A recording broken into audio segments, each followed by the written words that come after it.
Muito obrigada, Sra. Presidente, Sr. Primeiro-Ministro. Eu, de facto, não sei como é que consigo chegar ao final da legislatura ainda estupefacta com os discursos do Sr. Primeiro-Ministro. Repare bem, houve uma parte aqui muito engraçada no debate onde o Sr. Primeiro-Ministro decidiu falar das 10 pragas do PS.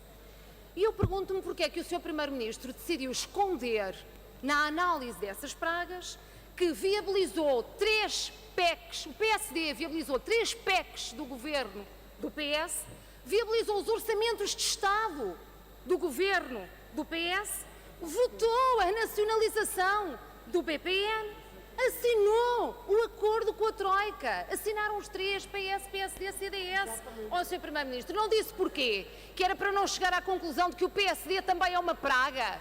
Sr. Primeiro-Ministro, isto só demonstra, de facto, que esta alternância só dá para fazer muito igual em coisas absolutamente essenciais. O senhor teve muita responsabilidade naquilo que está a acusar e o Sr. Primeiro-Ministro deve assumir isso. Ora, o Sr. Primeiro-Ministro, de facto, começa e acaba o mandato e o Governo no seu todo com um problema sério de credibilidade na palavra. Já aqui o dissemos muitas vezes e talvez no debate sobre o Estado da Nação seja importante relembrá-lo, que o Sr. Primeiro-Ministro disse muita coisa em campanha eleitoral e depois fez exatamente o seu contrário, que disse que não aumentaria impostos, que não cortaria salários e já conhecia o programa da Troika na altura. Portanto, não foi surpreendido depois por medidas que pensava que não tinha de fazer, mas afinal tinha de fazer. Portanto, foi mentir de facto o Sr. Primeiro-Ministro. Não há outra palavra que possa caracterizar isto. Depois disse que os cortes eram temporários, mas avançaram, a Troika foi embora, continuaram os cortes, continuarão numa próxima legislatura. O Sr. Primeiro-Ministro até diz que a imigração não aumentou em Portugal, até teve o descaramento de dizer aqui num debate quinzenal que o IVA com este governo não aumentou, mas como é que é possível chegar a este desplante, Sr. Primeiro-Ministro? E agora hoje teve uma nova, que é, como um dos compromissos do governo era baixar a dívida, como notoriamente a dívida não baixou, aumentou, chega hoje o Sr. Primeiro-Ministro aqui a dizer que a dívida aumentou porque tinha mesmo que aumentar, não podia baixar. Então porquê é que não disse isso aos portugueses e disse exatamente o seu contrário? Ó, Sr. Primeiro-Ministro, há aqui coisas de facto que não são minimamente aceitáveis. Agora também vem com outra nova. O Sr. Primeiro-Ministro defende, já aqui foi falado, a guerra sem quartel às desigualdades. Como é que nós podemos acreditar nisto num governo que levou o mandato inteiro, na íntegra, a empobrecer as pessoas para salvar os ricos, uma minoria de ricos? Sr. Primeiro-Ministro, como é que vai combater as desigualdades sociais?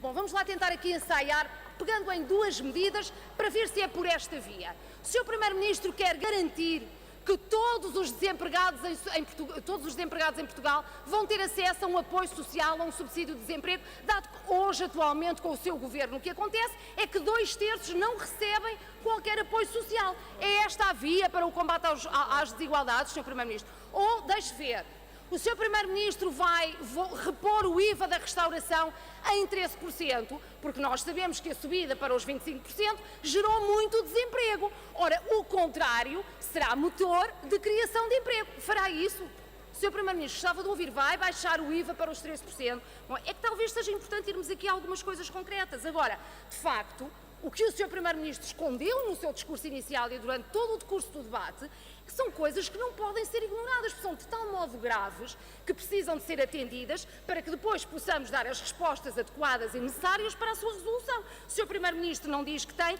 2,5 milhões de portugueses naquelas que chamou de bolsas de pobreza, como se fossem umas bolsinhas de pobreza. Não, não. É uma bolsa grossa de pobreza e aumentou com este governo, Sr. Primeiro-Ministro. A imigração está a níveis altíssimos, temos a taxa mais elevada de imigração da União Europeia, o desemprego está altíssimo, temos um desemprego de longa duração absolutamente preocupante e crescente. E tenho tanta pena que o Sr. Deputado Luís Montenegro não olhe nem nunca tenha levantado aqui a sua voz na Assembleia da República no decurso de todos os debates que aqui se realizaram para ficar estupefacto com as filas de espera nos centros de emprego ou com as filas de espera nos centros de saúde para marcar uma singela consulta para ter acesso ao direito à saúde. Pois, Sr. Ministro, e sabe, há muitas pessoas que não vão ao banco buscar dinheiro porque nem o têm. Pense nisso, Sr. Deputado, pense nisso. Bom, Sr. Primeiro-Ministro, como vê, Sr. Primeiro-Ministro, há muita coisa que ficou esquecida na intervenção do Sr. Primeiro-Ministro aqui no decurso do debate. Agora, sobre a Grécia também gostava de dizer qualquer coisa, mas digo uma coisa tão simples quanto isto. Se o Sr. Primeiro-Ministro e este Governo não respeitam o Governo português, se o Sr. Primeiro-Ministro e este Governo não respeitam o povo português, que expectativa poderíamos nós ter que viesse a respeitar o povo da Grécia? Eu não tinha essa expectativa, se bem que é preciso assinalar que é justo e necessário que de uma vez por todas se comecem a olhar para os interesses e para as vontades dos povos e das pessoas e não para as elites europeias. E este Governo, durante todo o mandato, se mostrou subserviente, absolutamente subserviente às elites europeias.